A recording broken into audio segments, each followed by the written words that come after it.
Oke, assalamualaikum warahmatullahi wabarakatuh. Pada kesempatan kali ini, saya akan coba share satu topik yang penting ya. Ini topik yang biasa tapi cukup penting dan banyak yang belum paham tentang hal ini ya. Jadi, segala kelemahan kita sebenarnya dalam trading forex ini bisa kita atasi ya. Maksudnya kelemahan dalam hal analisa yang kurang akurat, yang sering SL, ini bisa kita atasi. Caranya, kita harus tahu pasti dulu berapa win rate kita. Itu penting sekali ya.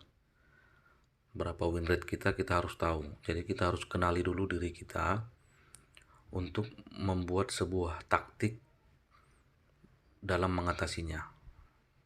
Ya. Caranya bagaimana? Caranya, bagi yang belum melakukan, disarankan untuk melakukan dulu, walaupun itu di akun demo ya. Kita harus punya catatan 100 transaksi.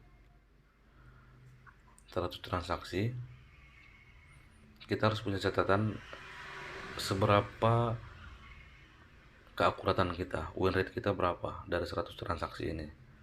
Tapi SOP-nya harus satu ya. Kalau beda-beda itu susah. Harus satu SOP dilakukan dengan disiplin.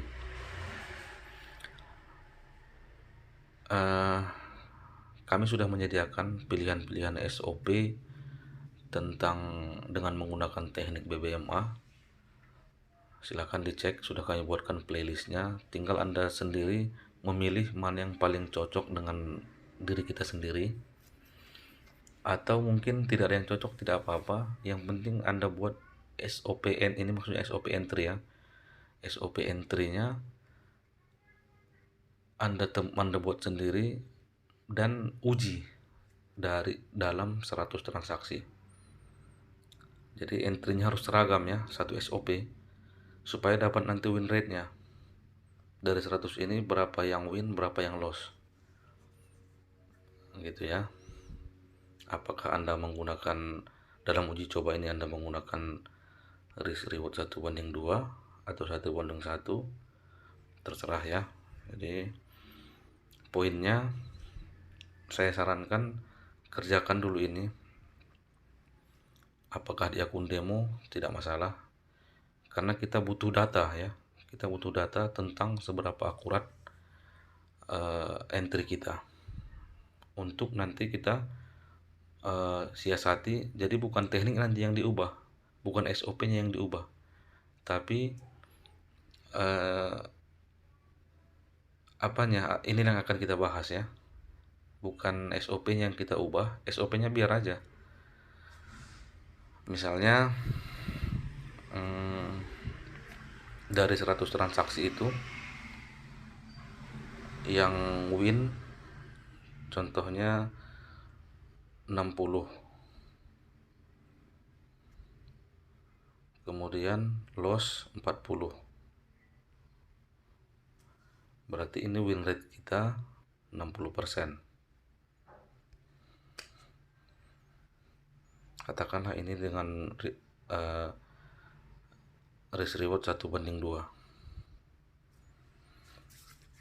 Kemudian katakanlah inilah hasil yang kita dapatkan ya.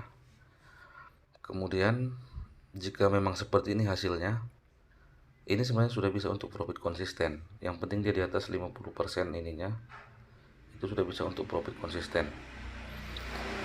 Tapi ini bisa kita tingkatkan, hasil seperti ini bisa kita tingkatkan dengan menurunkan risk rewardnya ya. Jadi setelannya di situ, setelannya di risk reward.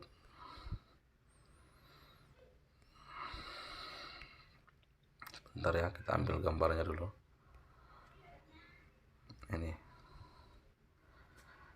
risk reward ratio versus win rate, lebih penting yang mana? Jadi kalau menurut saya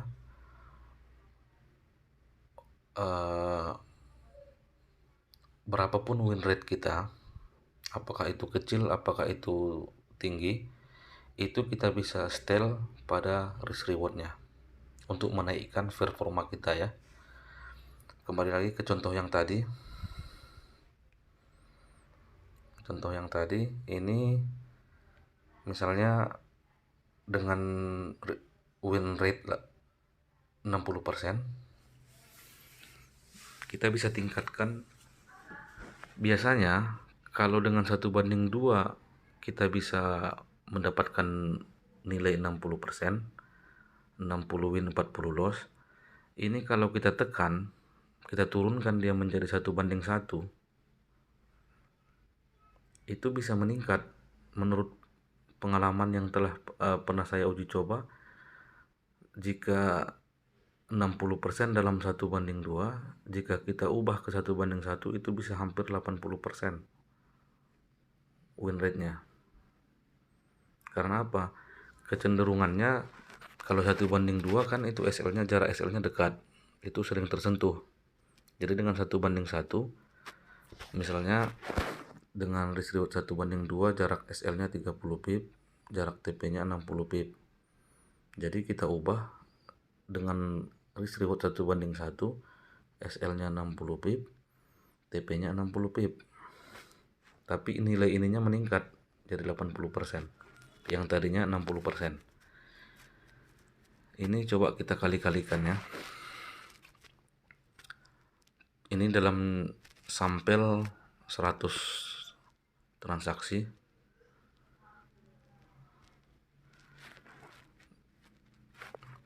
Dengan ini yang kita hitung pertama, yang risk reward 1:2 dengan akurasi 60%. Maka dari 100 transaksi 60-nya win, katakanlah dengan lot 0,01, berarti karena jarak TP-nya 60 pip atau 600 poin, maka sekali TP itu asumsinya sekitar 6 dolar. 6 dolar. Kita win 60 kali, berarti keuntungan kita 60 kali 6, 360 US dollar.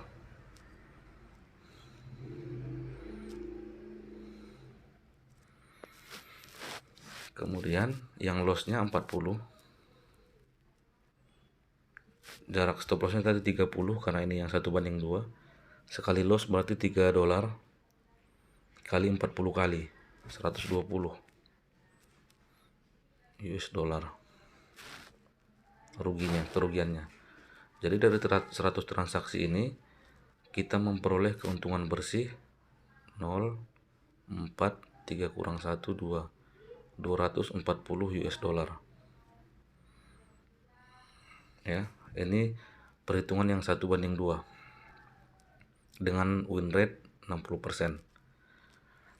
Coba kita hitung yang tetap sama, 100 transaksi,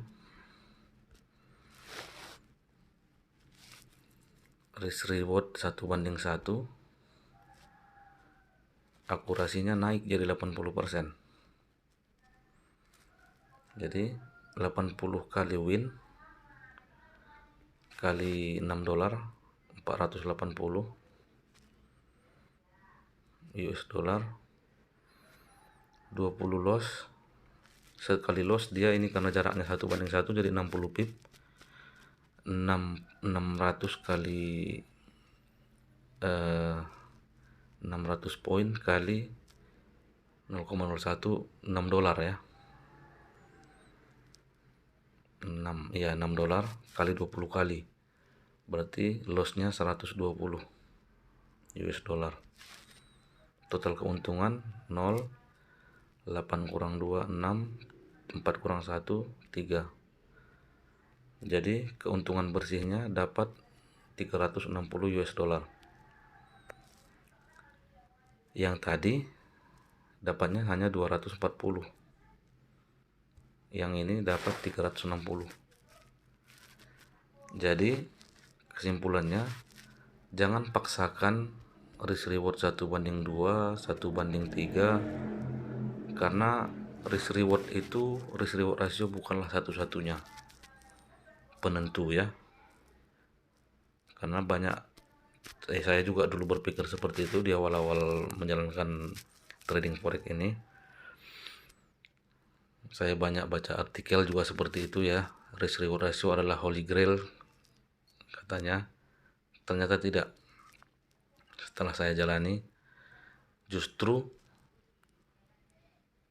ini yang kita setel, risk reward ratio ini, untuk menutupi kelemahan kita. Jadi jika kita katakanlah dengan 1:2, dengan risk reward 1:2, kita hanya bisa 40% akurasinya. Dari 100 hanya 40 yang win dan 60 yang loss. Kalau kita tingkatkan kita kurangi risk rewardnya ke 1:1, yang 40% ini bisa jadi 60 atau 70, kan begitu. Jadi kembali lagi ke perhitungan tadi, kita bisa untung lebih banyak, dan dalam jangka panjang ini selisih ini sangat luar biasa ya.